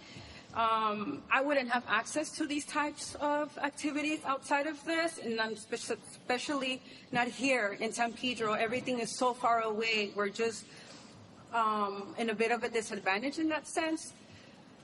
I'm here to ask you to please support us in this. It is without the volunteers that come together and without the sponsorship, this would not take place. This was not possible. A lot of man hours go into building the arbor in preparation to the 4 days, and through the 4 days, we have 30, 50 volunteers sometimes every day during those 4 days. No one gets paid for anything. Everything is out of love. It is a gift. If you would support us, we would really appreciate it. Thank you. Yeah, and I just wanted to jump in there as well. As a volunteer who just got involved as a member of the community here in San Pedro, I attended the gathering for the first time last year and found it to be a really enlightening and transformative experience. And I just think we're very blessed here in San Pedro to have this event taking place. It's, LA is the city with the largest indigenous urban population anywhere in the U.S. And this is an event that's open to us here in the public. It's happening right on our doorstep. It's a sizable event as well. It's about 1,500 to 2,000 people that pass through over the course of those 4 days. And what I've been finding in talking to community members about it is, some people will have visited. Some people aren't aware that it's open to the public. Some people aren't even aware it's taking place at all. So I kind of felt this is a good opportunity to connect with the different neighborhood councils to kind of raise awareness that this event exists and that it's there for community members to come and experience. and to also kind of build that connection, because again, we're just really fortunate to have this. And as with many other community events, it's been a little bit of an uphill battle coming back after COVID and sort of rekindling some of the sponsorship relationships and getting the resources to bring people. As you, Marie, was saying, people do come from all over the country, all over the greater LA area. So we're very much in need of financial support, and we would greatly appreciate it if you are able to support us. Thank you. John. Yeah. Do you have lodging for the people that are coming? John, microphone. Is it working? Yeah. Yeah. Do you have lodging for the people that are coming in from all over? Yes. And how do you provide that? And one other question. Go ahead and answer that, but I got one other question. So the lodging is for the elders that travel. We don't necessarily have it for the guests, unfortunately, but for the elders that travel, we cover all of their traveling costs. Sometimes they travel with somebody else because they're seniors or elders. But yes, we cover their lodging, their all of their expenses are taken care of. Okay. And I want to attend this event. I've been wanting to attend it in a while. I just haven't had the chance. And are we posting it on our site? Yeah, we're going to advertise it too. We'll be promoting it. Yeah. Okay. Thank you. Thank you. So, any further comments? Call for the vote. So, Layla. Yes. Yes.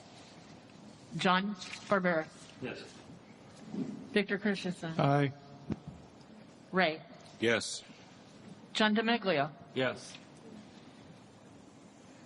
Craig. Yes. Cynthia. Yes. Gwen. Yes. Melanie LeBrecq. Yes. Kelly Miller. Yes. Chris. Yes. Michael. Yes. Unanimous. Thank you. Thank you so much. Glassos, thank you. Okay, we'll move on to public safety. Melanie? How does she have these listed? Okay. The first letter is on page 28. And this is the request of our president. We are sending a modified letter out to Captain McGuire, as well as attaching it to CD15 and to Chief Michael Moore.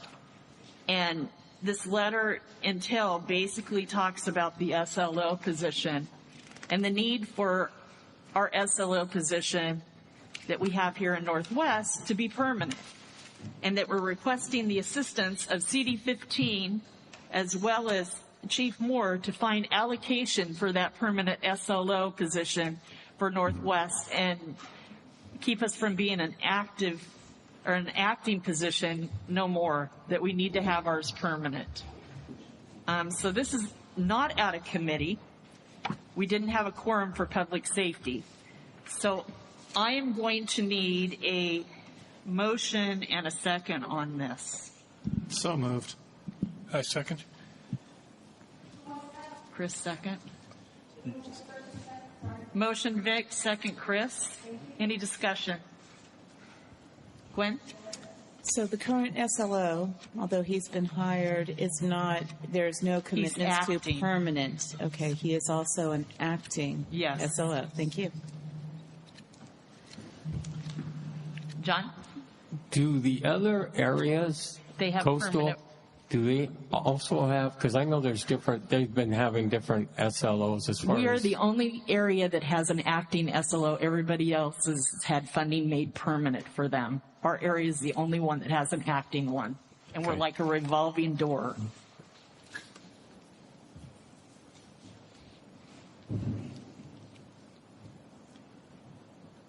Okay, so call for the vote. Layla? Yes. John Barbera? Yes. Vic? Aye. Ray? Yes. John DeMiglio? Yes. Craig? Yes. Cynthia? Yes. Gwen? Yes. Melanie, yes. Angela? Yes. Chris Vallier? Yes. Michael? Yes. Okay. Oh, Kelly? Yes. And Ben. Ben. Oh, yes. Yeah. I'm doing finance still. Okay, the next one. This one is regarding Westmont and Capitol. There's been a lot of problems all the way up Capitol with trucks staying, making it a truck stop all along there. Westmont's got the same thing. Driving into the neighborhoods and parking their trucks on Berrywood, on Millmark, on Amelia, over on Westmont off of Mount Shasta. They've been pulling in front of people's homes and staying there. They have, what they're doing now too, is they're like, several people have contacted me, and along Capitol, what they're doing is parking in the middle of the street and doubling up and tripling up in the middle of the street and sideways and double parking. So the traffic going this way on Capitol in the mornings for school and stuff can't go. It can't move because all the trucks are stopping, trying to get into that stupid little gas station there that's by the park. And so all of this has created this problem, or they sit and wait until that little business for trucking opens next to SoCal Gas. And it's caused a real severe problem. And the concern is that when the Vincent Thomas Bridge closes, this is going to escalate into a big problem unless we get some sort of, cooperation between CD15, Department of Transportation, get signs up, get those barrier things in the middle and stuff like that, and take some aggressive action about that gas station. It's going to be a problem, and it's going to be a problem for Westmont too. So that's where this letter came out of. So I'm not going to read it. You guys, I'm sure, have had a chance to look at it. It's been up on the website for a bit. I hope that you have. But we're going to include AQMD into it, too, South Coast Air Quality Management, because they're sitting and idly in the neighborhoods also, has been the reports, that they're sitting with their air conditioners on and idling, and that's totally against regulations. They can't do that in residential areas. So this, again, is not out of committee either because we did not have a quorum. So I'm going to ask for a motion on this.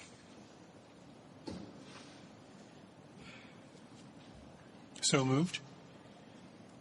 I second. Who was that? Who moved? Chris? And who second? Ben Norman. Huh? Ben Norman. Any discussion? John? On Westmont, I've been asking for those garbage trucks to be removed. And we voted here on it. 100%. Lee Williams was the only one that voted no on it. I recused myself because it was close. I didn't vote on it. But nothing's been done. And we continuously have nothing happening. Well, hopefully this will So help. if you can include Westmont on there as far as these garbage trucks go, because they're there every day, 6 days a week on Saturday. Yeah. Sunday, no. From early morning to about 2, 3 in the afternoon. Mm-hmm. They sit out there with their chairs and they bark at people. I can hear it from my house. And they start yelling at people to sell their trucks. That needs to be addressed along with everything else in that area. And I understand the trucks, and there's a lot more of these vehicles, not only the trucks, but vans and stuff like that, commercial vans that are using that natural gas. Yeah. And they're starting to become more and more aligned there. Well, that natural gas station was meant, I talked to the SoCal Gas people, they said originally it was made It was set up there for the employee vehicles and smaller vehicles. They Right. aren't, the semi trucks are not supposed to be using it. So they And detach. They detach. But there their- needs to be signage They that says that. detach their chassis, and then they go in there and they fill up, and there's still a big, huge truck in that little facility there. Yeah, I know. It's too big. So they But they they're drop their dropping their chassis, then they trailers. go and pick them up. There's a lot of noise. But they can't do that either. They should be going to the port to fill the semis. Exactly. That's what we need more of that. Plug-ins and gas or natural gas or whatever it is because we are going to be sooner or later And that's what we're asking in because this more letter. and more are converting to natural gas and propane and stuff like that. Right. So But that's what we're asking in this letter is for them to go back to the port and be prohibited from using that. So, Kelly? There's just a couple of errors. Where? In paragraph 4, it doesn't read right. Where neighbors are particularly concerned of any mistakes, impacts on their homes, business, and nearby. That needs to be What? kind of. Neighbors Where- are particularly concerned of any mistakes, impacts on their homes. Oh. I don't think mistakes is supposed to be in there. Yeah, it could be like So we'll neighbors. omit that. This is a draft, so Right. Neighbors are particularly concerned of how this impacts. of how this, yeah, that impacts sounds. their homes, businesses, and nearby. And then down in paragraph 7, Okay, 1, 2. bottom one, Okay. where third line in, it says Northwest Sands, Pedro, instead of Sand. Oh. I like that. Oops. I like it better. Other than that, though, I mean, it's a good. I'm going to get cold because he edited it for me. But I mean, it's a good start to have something, especially we need to have this issue addressed before, like you said, 2025. So Yeah. we need to, if we start moving on that now.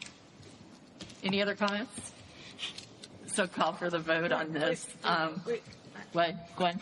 The last paragraph about about the Vincent Thomas Bridge, is that relevant to the letter? Because it seems to be a segue. No, it's because that's our concerns. All of these things Okay, need to all be right. fixed before the Before Vincent there's Thomas closure, Bridge. more It's just it seems to be a repeat of the paragraph 1, 2, 3, 4, 5. It's I mean, reiterating it's it. almost exactly the same.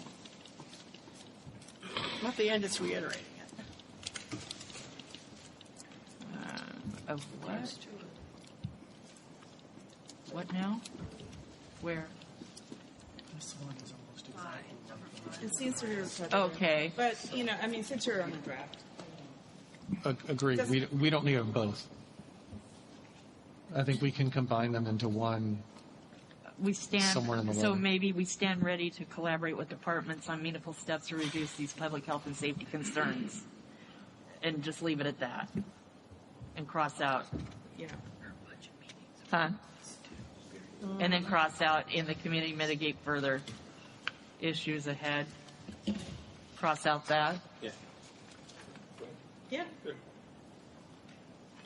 Okay. And just do that. And leave the other one. Okay. All right. And I'm going to beat Cole.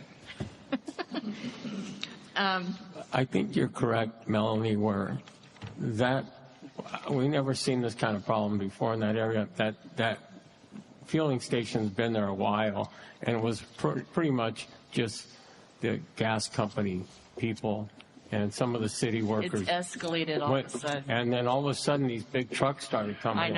I know. And it needs to be regulated some way or another. It has to be regulated. Yep. So let's call for the vote on this. Layla? Yes. Yes? Yes. Gwen? Or no, John Barbera? Yes. Vic? Aye. Ray? Yes. John DeMeglio? Yes. Craig? Abstain. Abstain? Cynthia? Yes. Yes? Gwen? Yeah. Yes. Melanie, yes. Kelly? Yes. And Angela? Yes. Chris, Yes. Ben, Yes. and Michael. Yes. Okay. Thank you very much. Can I ask you, Melanie, did we get that abandoned car out of there that was on Capitol by the park? I cannot tell a lie. Yes, I did. Good. Thank you. It was there for a while. It was there a month. And an out-of-state license plate on it. Yep. Historic license plate and expired. Very expired. Thank you. You're welcome. Okay, we're going to go down to the next item, and that's planning and land use. And this is to approve a letter to Councilmember McCosker regarding the creation of a Jobs and Economic Development Initiative, JEDI Zone. This is out of committee. And we don't have our normal planning and land use person here, but we do have a couple of good. Yes, you. I'm sorry. Jason. I was Jason. That's great. But we also have a backup on that who can answer more detailed questions with Lee Swanson from our Chamber of Commerce. So, Jason, would you like to talk a little bit about that? Thank you for being here.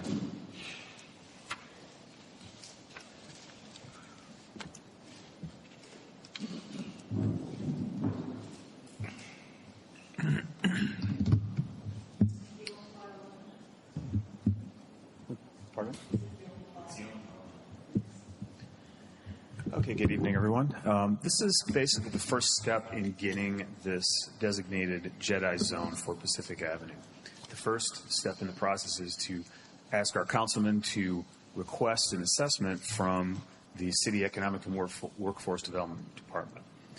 What the JEDI program is basically a bunch of incentives wrapped around rehabilitating a corridor or neighborhood, businesses to help them basically improve their condition. This can be up to $75,000 for facade improvements. It can lower permits, help business owners navigate the various permitting processes, open up microfinance at lower interest rates and payments for the businesses that qualify. So the letter is to request Councilman McCosker to propose that this route is made into a JEDI zone. The initial route would be along Pacific from 1st through 14th. Because we're limited to no more than 200 businesses per JEDI zone, we could not go all the way to 22nd, which was the initial thought. But after 5 years, when this zone is up for renewal, we could then apply for an extension of it to the remainder of the route on Pacific. So, okay. Elise, any other comments or anything? Got it? Good? Okay, good. So we'll take comments from around the table. Let's start with Gwen, Chris, and then Mel.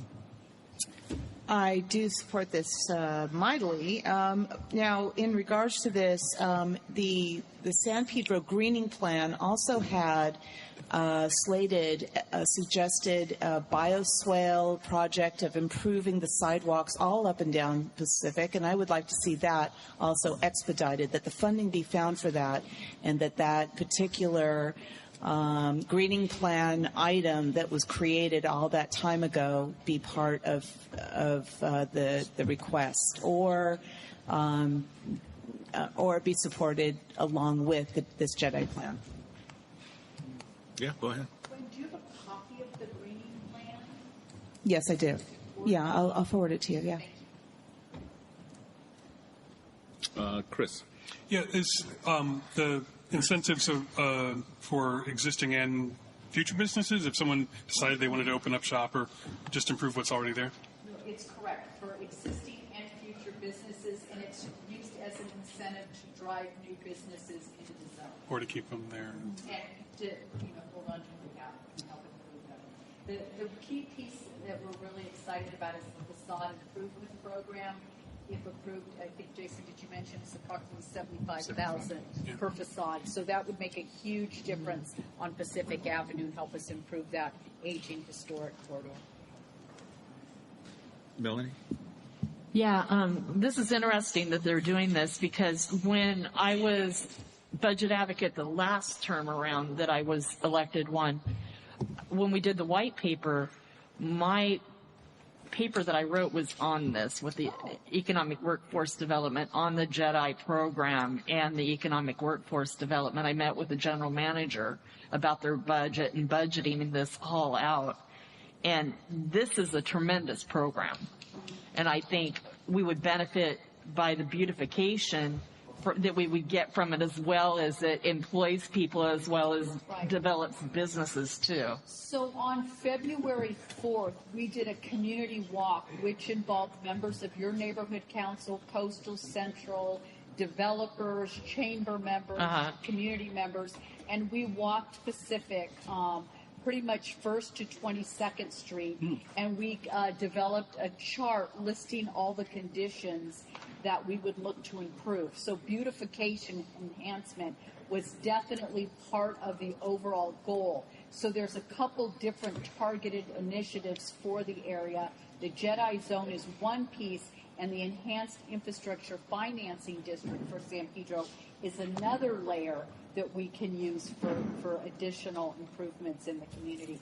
And that's also moving through City Hall at this time. And Pacific Avenue needs it, that whole area does. Yes, needs a lot of help. Yes. Okay. Any other questions, comments? Yes. John? So from 1st Street to 14th Street, I mean, let's bottle it all up. What are you going to do to make this happen, to improve that area? What are the steps that you're going to take to improve it? So the first action we need to have happen is for the Department of Economic Development Workforce. They're going to do an assessment to ensure that 1st through 14th meets the criteria that the department needs, and we think it does. We think it does. So once that is in, this would be the third JEDI zone in CD15. There's one in Watts, one in Wilmington, and this would be the third one. So once this is approved, up and running, there'll be tremendous outreach to the businesses along Pacific Avenue. We've already started that outreach. I have a team that's working in Spanish and English, business to business. They're doing a lot of outreach to assess the needs. We're a chamber, we're assessing business needs. And so I know that they're just starting, I think, Sergio, to roll out in Wilmington. So we'll see how that progresses and lessons learned. But I mean, this is a very exciting program. There's actually money tied to it to help with these programs and incentives. Now the greening, that's something different, Gwen, and we'll take a look at that. But this is the JEDI zone. So I just don't understand how you're going to enhance these businesses to draw more people for these businesses, or to create more business, or what? Are the buildings going to be changed at all? Correct. So there's a facade improvement program up to $75,000 per business, and that can be used for signage, paint, beautification of the actual business. There's also permit reduction fees to help businesses. There's free business consulting, access to capital programs. So it's a whole package that's put together to help struggling businesses and entice new businesses to improve the commercial corridor. Am I missing anything? Are you going to change the zoning on any of this? Not at this time, no. The JEDI zone has this, we're not doing any zoning work.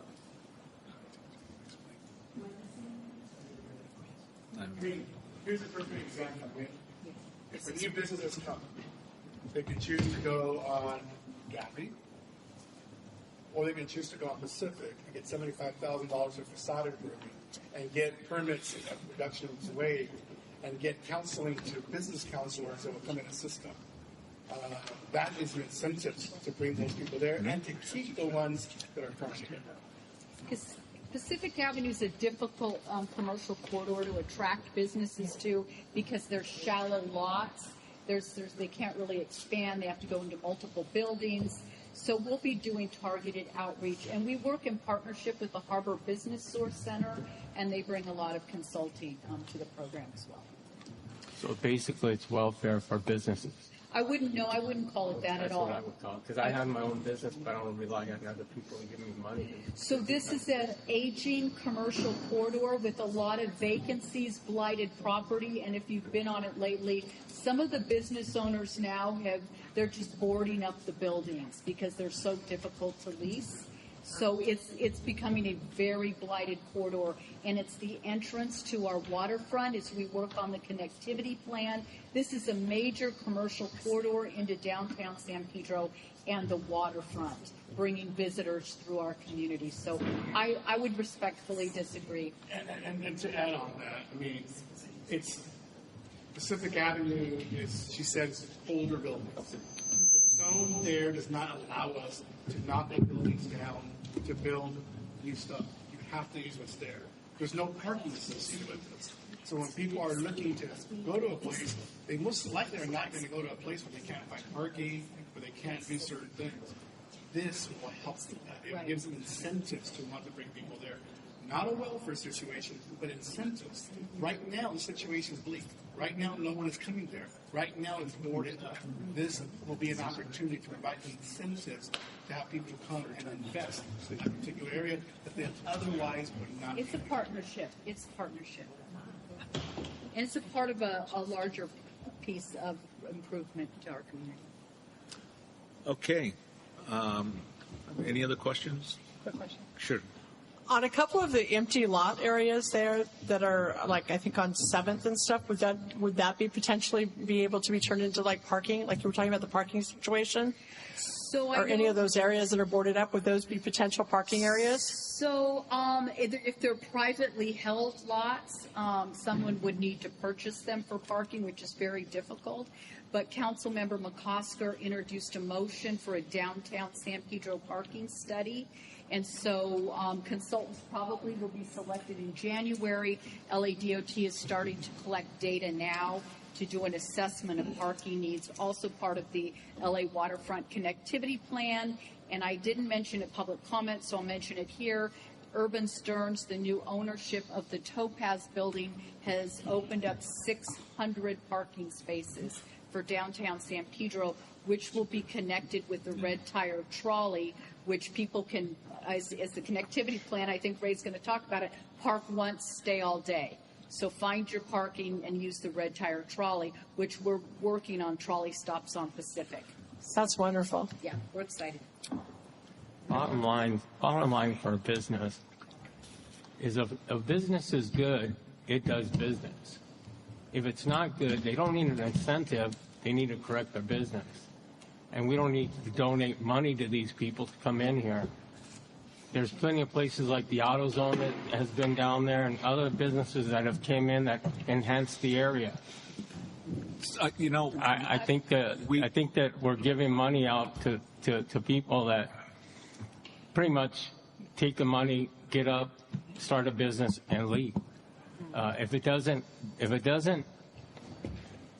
there's John, so many things in San Pedro that have to be. John, we need to move on, and we heard what you said earlier. I am taking note of what you're saying. Yeah. Well, I need to do my statement. Everybody has their statement. I can't not speak. me. I haven't had a chance to make mine. I can't speak. So we are going to try to. We're down to our last minutes on this meeting. So, but we understand what you're saying. That's okay. That's fine. Say. Okay. I'm on this board and I was elected for nothing.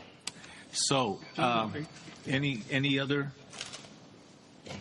No. Okay. So with that, we can go ahead and take a vote on this. Can we take the vote count on this? Okay, Leila Aguilera. Yes. John Barbera. Yes. Vic Christensen, aye. John DeMiglio. No. Cynthia Gagne. Abstain. Gwen Henry. Yes. Melanie LeBrecq. Yes. Kelly Miller. Yes. Ben Norman. Yes. Ray Regalado. Yes. Michael Signorelli. Yes. Angela Sumner. Yes. Chris Valle. Yes. And Craig Goldfarb, for the record, left at 8:21 p.m., so he is obviously not voting for this one. Okay, so it passes. Thank you very much for 11 ayes, 1 nay, and 1 abstention. Thank you all for being here. Thank you. Item D, out of the executive committee. This was a request coming from our council member, Tim McCosker, supporting the renaming of the Peck Park Community Center. I believe it's this building here, right? Correction. No, it would be the gymnasium. Oh, the gymnasium. Okay. Sorry. Got it. Okay, so change that to gymnasium. To the Mel Bobich Community Center. Mel Bobich Gymnasium. Okay, got it. All right. And I think I just framed it wrong so my fault. So the letter's on page 32. You can read it. It's a very short letter, but very much supporting the renaming. The gymnasium. The gymnasium. Jeez, I'm sorry. Anyway. So it did not come out of committee, so we need a motion. I motion. You motion? Second. Kelly moved, Gwen and Gwen seconded. With 4 changes to gymnasium. We'll make sure that it is gymnasium. Well, you have it here later. Anyway, with that said, comment besides the gymnasium thing. 5 corrections. Okay, thank you very much. Are we looking for more? Go ahead, Cynthia. I have a quick comment. I just wanted to say, a lot of people might not know who Mel is, and you should put something in there about who he is and why you want to rename it. There was an attached obituary that was there. I'm not sure that it made it on here, but if not, then we'll make sure that we distribute it. And I hope that a plaque would go up on the gymnasium, which would also identify and talk about his history. I'm sure that's something that the good council member would consider. Any other comment? All right. I'm excited for this. This man was a great. You're familiar with? Oh yes, Yeah. My brother played baseball for him. I played with his daughter, softball with his daughter. I'm a great fan and friends with the family, and what an honor. A very honorable man. He did a lot for kids in this area. Great. Thank you for saying that. Okay. We'll go ahead and take a vote on this. Okay, Leila Aguilera. Yes. John Barbera. Yes. Vic Christensen, aye. John DeMiglio. Yes. Cynthia Gagne. Yes. Gwen Henry. Yes. Melanie LeBrecq. Yes. Kelly Miller. Yes. Ben Norman. Yes. Ray Regalado. Yes. Michael Signorelli. Yes. Angela Sumner. Yes. Chris Valle. Yes. And it's unanimous with 13. Okay. I move that we go to the executive report. Yeah, we're out of time, so we're going to go down to the executive. So we have 2 items that we have to make a decision on. Number 1, and that is our next meeting is scheduled and it's going to fall on the Indigenous Peoples Day. It's a holiday, so I would imagine that it's going to be closed. The park, yeah. So we are. We can make a decision whether we'll just not have a meeting that month or we move it to another date, and that can be up for discussion. I move we move it to the 10th on Tuesday. Okay. There's anyone want to second that? I'll second. Okay. John, second. Any discussion? See no hands. Wait, what was the date again? The 10th. October 10th. Michael, Tuesday. is there anything on the... There is not anything on this my Yeah, I asked him already. So we're okay if it goes that route? If it goes on to the 10th, yes. Okay, great. Thank you. Let's go ahead and take the vote count. Leila Aguilera. Yes. John Barbera. Yes. Vic Christensen, aye. John DeMiglio. Yes. Craig Goldfarb. No, sorry. He's absent. I forgot to cross his name out. Cynthia Gagne, Yes. Gwen Henry, Yes. Melanie Lebrecq, Yes. Kelly Miller, Yes. Ben Norman. Yes. Ray Regalado. Yes. Michael Signorelli. Yes. Angela Sumner. Yes. Chris Feige. Yes. Okay, 13 unanimous again. All right. The item number 2 has to do with a retreat. We had a retreat scheduled for the end of the month. And people just had other things to do, and we just did not have it because we weren't going to get a critical group of individuals here. Last time we did it with, kind of through email to see what dates worked. I think this time what we'd like to do is see if there is a date out there that we can all agree on and make a commitment to be here, because we really need to focus on our committees. We really need to focus on the fact that we need more participation in our committees. We need more participation in our community events, and this is the time that we need to talk about it and make sure that we kind of make some commitments out there. I'm good any weekend except the weekend of the 21st of October. If you would like to make a suggestion as to what the day would work, and Sunday the 29th of October. That's bad for me. My son's birthday. Either that or the 15th. I can do the 15th. What's wrong with the 9th? The 9th is a Monday. What a joke. Great. Okay. Does it have to be on a Sunday? It does not have to be on a Sunday. It could be on a Saturday or a Sunday, but we want to make sure that Everybody can go. Some people are Jewish and they can't do Saturdays. But it that are on our has, board. I go to church on Sunday. I know. I think we should probably leave the religious That considerations weekend out was of bad. that's all very It's just well. whatever the board wants it. Why don't we take that meeting that we're supposed to be here on Tuesday and use it for that purpose? Well, that's a regular board meeting. That would be a board meeting, and not have a board meeting is what you're Well, you were going to cancel the board meeting anyways. No, we've changed it to the 10th. We changed the date on it. Yeah, but you suggested just not having a meeting also. That was a possibility. However, we did vote to have a meeting on the 10th in our previous, so we do have that. Is Saturday the 14th bad? No, Saturday 14th would be fine. I cannot go. Neither can Craig. All day. So I had Sunday the 29th and Saturday the 14th. Or Saturday the 28th. How about Saturday the 28th? Would that work? October. How many hours are we talking about? 3. Usually about 3. 2. We would schedule from 2 to 10. I'm sorry, from 10 to 2, but we can get through our business quick enough to get in and out. And you get a good lunch. I get pickup sticks for everybody and stuff, so. I could do the 28th. The 28th would work for me. Okay, how many for the 28th? October 28th. I'm not sure yet. But it's Very very possible.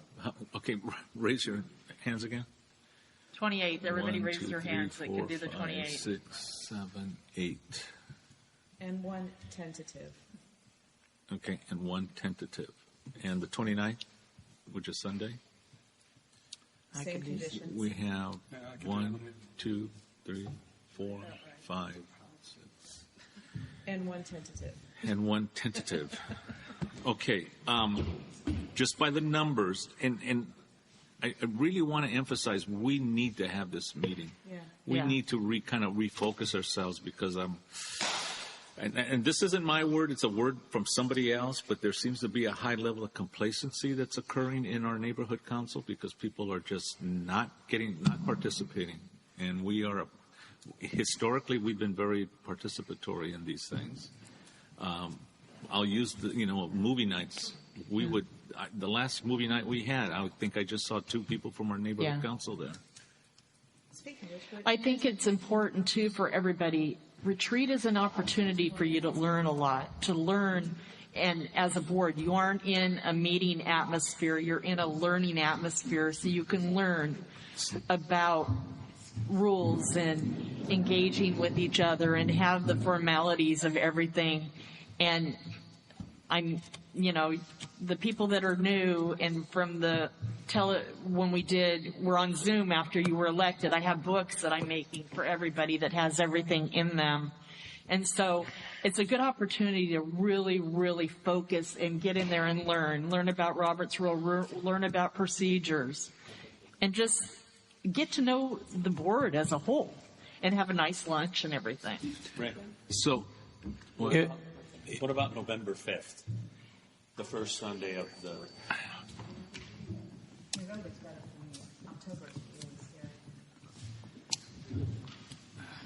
If let me see your hands. How many can do the November 5th? 5th? What is it? November 5th is a Sunday. 1, 2, 3, 4, That's fine for me. 5. Okay, I still have more for the 28th October. Okay. So let me say something. Sure. If you don't let people speak, then you don't have people participating. And if you have the same leadership that you've had in the last few years and you don't move the leadership around, then there's a problem.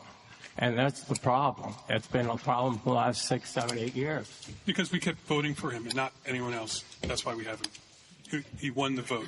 That's what happens when you win. Well, it seems like the person that won the vote isn't able to get the people to participate. And everybody else wasn't even able to win the chair. So how could they do the job that they couldn't even get elected for? Then why isn't it working? Because you lost the vote. So why don't we go ahead and... No, I wasn't up for a vote. I never applied for anything. Exactly. I never applied for anything. Right. You're wrong. It's another example of how you're not When participating. you degrade me like that, you're wrong. I'm just talking about what the situation is. You've been talking a lot of stuff the entire evening. It doesn't make any sense. Okay. Please, suit yourself. That's the problem. I would like to stop this debate because it's not getting us anywhere. And this isn't the way we normally run our neighborhood council. And this is something that we have to talk about so that we can make sure that we get back on track. This is embarrassing. I'll be honest with you. This type of conversation like this is embarrassing. This isn't the way we, show our community how we participate and help our communities to get along and move forward. So we need to rethink our participation and how we're going to do it. That's the important thing.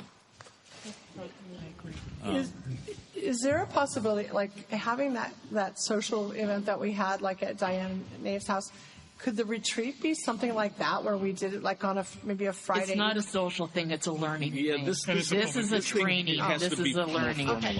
Then that should not be called a retreat.